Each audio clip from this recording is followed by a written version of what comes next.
What's up, guys? Brian here, Brian's Law Maintenance. Hey, trust you guys are all doing well. Hey, wanted to come at you guys really quick with a video talking about using the phone and phone etiquette and just some tips that I can give you guys that I've seen some people making mistakes on. There's a lot of fresh, relevant examples. I know a lot of people are getting started in business here, but I wanted to give you guys 8 observations that I could give you as suggestions to mastering the phone, being better with the phone, in terms of being a better business owner and presenting better with very, very little effort or very, very little thought to it other than maybe changing a couple habits. If you guys are new to my channel, I'm always doing business mindset videos like this to help you guys with your business and be more successful. If you guys haven't done it yet, make sure you hit that subscribe button and don't forget to like this video by the time we're done. Let's get into the list, and here's my top 8 tips I can give you guys for being better with the phone. Now, this goes outside of the fact that even if you're a business owner or not, the best thing I can give you guys advice on, number 1, is answer the phone with your name or your business name. Hey, thanks for calling Brian's Law Maintenance. This is Brian. How can I help you? Something like that. If you don't own a business, you know what? The older you get, the more you need to realize that you need to be a professional and just put your best foot forward in life. And I would even pick up the phone and say, hey, good afternoon, this is Tom. Something like that. Number 2, answer with a better or upbeat attitude than the person calling the phone. What do I mean by that? When somebody picks up, you know, it's just like body language when you're in real life. They say 93% of all communication is nonverbal, right? So first impressions are everything. Well, you can't do that necessarily on the phone, but you can display a +1 positive attitude. And you know what? That absolutely transfers through the phone. So when people call Brian's Law Maintenance, I go, hey, thank you for calling Brian's Law Maintenance. How can I help you today?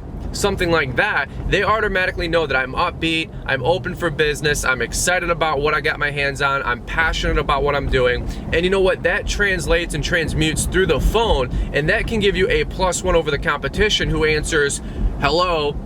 Oh yeah, this is Bob's Landscaping, and he's just like, sounds like he just woke up from a hangover. And you know what? Some of you guys, you might be saying, hey, I'm not really a morning person. That's fine too. Nobody said you have to make return phone calls at 8 in the morning, 9 in the morning. Wait till noon, wait till 1 or 2 if you have to, till you're waking up, you're woken up, you've got some energy drinks and something inside of you, you got some sun baking on you so you feel warm. And you know what? That goes a long way. I'm telling you like a friend, to answer with an upbeat attitude. Number 3, answer with a smile. I know it's kind of weird and kind of dorky and probably something you've never learned traditionally, but when you pick up that phone and go, hello, this is Brian, and you know what? People on the other end of the phone, there's science and there is studies that show that when you pick up with a smile, you literally make the other person on the other end smile, and that makes them feel good about themselves. And you guys wonder, how can some people be more successful in life? It's all these little nuances that you get to learn as you get older and you grow up that make the difference. It's a little thing, and it might just be 1%, but you know what? All those little 1%s add up, and that's how you distinguish successful people from unsuccessful people, to have better habits and to make better choices. And that's a fact. And one thing that all successful people do that I know, they answer the phone with an upbeat attitude, and the good ones, they always answer with a smile. Number 4, something that I can give you guys a big tip with talking on the phone, is always end the phone call or let somebody know through the phone call that you appreciate their time. What does that mean? They spent 30 minutes out of their day talking to you. The least you can do is say at the end of a phone call, hey, I appreciate your call. Hey, I appreciate your time. One thing I always like to say is, hey, while you got me on the phone, is there anything else I can do for you? You know, let's be honest, we're running businesses. Getting on the phone is always tough for us. You're busy cutting grass day in and day out. And you know what? Maybe a customer does call, whether it's a complaint or a compliment or just an inquiry or a question, it doesn't really matter. But I always say, hey, while you got me, is there anything else I can do for you to service you better? Because let's be realistic, you might only talk to your customers once or twice a month. Honestly, I talk to my customers maybe once or twice a season. So I always just like to say, hey, just catch up. And you know what, when you say that, it always turns into a, hey, you know what, I did have a question. What do you guys do for aerations? Hey, I do have a question. You guys missed a part of my back lawn. Is there any reason why? And it might answer some questions or some concerns or upsells, and you didn't even know those people had those kind of questions or inquiries while you're on the phone, but you let them know you appreciate it. Is there anything else I can do? And it always kind of gets that conversation going just a minute longer to see just a little litmus, a little pulse out there, if there's anything else you can do for them while you got them. Number 5, here's a big one, and this is a huge pet peeve of mine, and I see almost every major company missing this one and and messing this one up is don't hang up on people at the end of a phone call. Always let the other person hang up first. You'll never see me hang up my phone almost ever, whether I'm on my phone or on my phone in my truck through the Bluetooth. I always let the other person hang up. I never want to have, this goes back to the 80s and 90s when people had phones in the office and the traditional business, right? And people would just slam that phone down. Well, they found, same thing with studies, that when people smashed that phone down and they hung up first, the business hung up first, customers didn't really feel like they were being appreciated.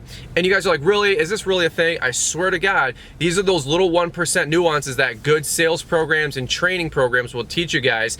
Don't hang up the phone. Let the other person hang up the phone first. So that way they always know that I'm not eager to get off their phone. Dude, I'll tell you straight up, my insurance agency could learn a thing or two about this. Those guys, they, as soon as I go, all right, have a good day, boom, they slam that phone down like you wouldn't imagine, and I almost have to take it from my ear because I know the exact lady who does it every single time. She smacks it down, and it's almost like you're a hindrance to them. And even though you may not think so, you're communicating that again with verbal and nonverbal cues and language that basically says, you're rushing me, you're not worth my time, and you're just doing it out of obligation more than appreciation. Number 6, had to stop the car obviously, as you guys can see, gotta get a smoothie for the wife, right? Number 6 is going to be not returning voicemails. Oh my God, dude.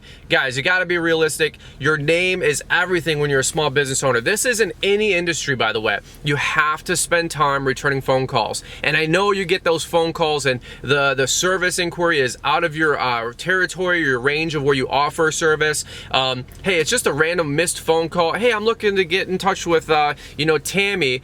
Obviously, it's a wrong number, but you know what? Those people leave voicemails. Take 30 seconds and call those people back. I know it takes time. I know it's not money making, but it's goodwill. It is good karma. It is, what I always do is I call people back and say, hey, this isn't Tammy. I just wanted to give you a phone call back and I didn't want to leave you hanging. That's my phone call script. That's the thing I say in life. It just brings up so much goodwill in the community and in life as a good business person and a good human being in this society that is just literally eroding and turning to garbage before our eyes. This is the kind of stuff that makes it very respectful. Take the time, call somebody back and just say, hey, look, we don't offer service, you have the wrong number, whatever. Just take 30 seconds, call people back. Number 7, which relates right into that, is don't have your voicemail filled up. Guys, come on. I get when you're 16, 17, 18, 19, it's almost a cool thing to do is have your voicemail filled up so nobody can leave you phone calls. By the way, most of you guys that are between 16 and 25, just so you know, your phone has this really cool feature too. It's called making phone calls. You're allowed to talk to people on the phone, not just text everybody all day. And I'm not getting in your grill, but I'm just saying, if you want to transition to being a business owner, a businessman, act like one. Okay, you gotta make sure your voicemail is not filled up. It is not cool at 25 years old to have your voicemail filled up where nobody can leave you a voicemail when people are trying to inquire about your business and buy or inquire about a service that they can get from you guys. How can somebody sign up for lawn care service if they can't even leave a voicemail? And that's the thing. Take time, make those phone calls back, delete those voicemails, purge your voicemail box. I guarantee you, if you look at your phone right now, most of you guys got voicemails from 6 months ago asking if you guys do leaf cleanups or if you guys are still open to taking on new lawn care clients because you don't call people back. I'm guilty of it too, but this is just one of those things where, you know what, when I'm in the office, I like to call it, and I got nothing else going on, get off Instagram, handle your business for about 5 minutes, purge all your voicemails, and you'll be surprised. You'll be like, oh, hey, my dealer called me back, and they said my lawnmower is ready to be picked up. That voicemail was from last August. I never deleted it. Oops. But that's one of those things where you only get, let's say, 30 voicemail slots. That one's taking up a precious call or precious opportunity where you might get a commercial contract worth $10,000 and somebody's just making phone calls to find a service in your area. You couldn't even receive the phone call because your voicemail box is filled up. Number 8, and we're gonna wrap this one up, is making sure you have a good voicemail in general. So when somebody calls and they go to voicemail, which is totally fine, by the way, I'm not saying you gotta pick up your phone call every 3 minutes, but when they make a phone call and they want to talk to you, make sure you say a detailed detailed message, something like, hey, this is Brian with Brian's Lawn Maintenance. I appreciate your time. Thank you for calling. Unfortunately, we can't get to the phone, but do me a favor, leave your name, number, and the service address for the property in question, and we will make sure to get back with you in a timely manner. What all that means is, hey, here's who I am, not just, hello, this is Bob, please leave a message. They don't know it's Bob's Landscaping, right? Number two, make sure that they leave a phone number back, and I appreciate you calling, and I appreciate your time. Again, you're letting them know that you're a respectful business owner, a respectful businessman, and you want to have their business potentially. Make sure that you also say, I'll get back to you in a timely fashion. Now that could be a day for you, it could be an hour for you. I don't really care. All I'm trying to let you know is that you need to communicate to these people inquiring about your business that you appreciate the time. You appreciate that they even called you. You can't get into the attitude of people need me. You have to get into the attitude of I'm still a business owner, I'm still making sales, I still have appreciation, and I need to earn business. I don't care if you don't need the business, have an appreciation attitude where you want to project that you appreciate that they even call. By the way, they might turn out to be one of your best friends, your best clients, or your best referring clients to get other business down the road. But you know what? If they don't know that you appreciate them up front, or at least put that good foot forward to make that good positive impression, again, we can't communicate body language through the phone, but you can smile, you can say thank you, and you can have voice flexion that says, wow, we're so glad you called today. We're truly sorry we missed your phone call. Please leave a voicemail with a detailed message with the service address and in question or whatever you're inquiring about, and we'll get back to you in a timely fashion. Man, versus, imagine this, versus, hey, this is Bob, leave a message. You don't know who Bob is. You don't know if Bob's even the right guy. Is this even Bob's Landscaping? There's no information, there's no appreciation, and it sounds like Bob just woke up from a hangover the night before, and who's gonna get the business? Voicemail A or voicemail B. It's very, very simple stuff, guys. All right, guys, all that being said, I wanted to say a big thank you for checking out this video. If you guys enjoyed this one, shoot it a big thumbs up. This is for any industry, guys. If you know somebody in the industry, whether it's lawn care landscaping or anybody really in sales that could benefit from a video like this, man, shoot them a big share them this video, help them out, pay it forward if you will. If you guys are new to the channel, I'm always doing business mindset videos like this. There's going to be a ton more that come down the pike as we get into spring with February, March, and April. I can't wait. We're going to start getting back to doing some more lawn care videos, trying to stay a month or two ahead of where all you guys are so I can give you information that can help you with your business going into the season, then instead of figuring things out last minute and you guys playing catch up. So what's some thoughts that you guys can give down below? I love to hear your guys' thoughts with some different ideas about the phone and making phone calls and voicemails. Do you guys have any tips that can make you better with the phone and some phone etiquette? If so, leave me a comment down below. I really appreciate your guys' time. I want to let you guys know thank you so much for checking out the channel. If you guys are new, don't forget to smash that subscribe button. I really appreciate it. Thanks so much for watching. Myself, Brian here with Brian's Lawn Maintenance. Guys, we'll catch you on the rebound. You take care. Bye-bye.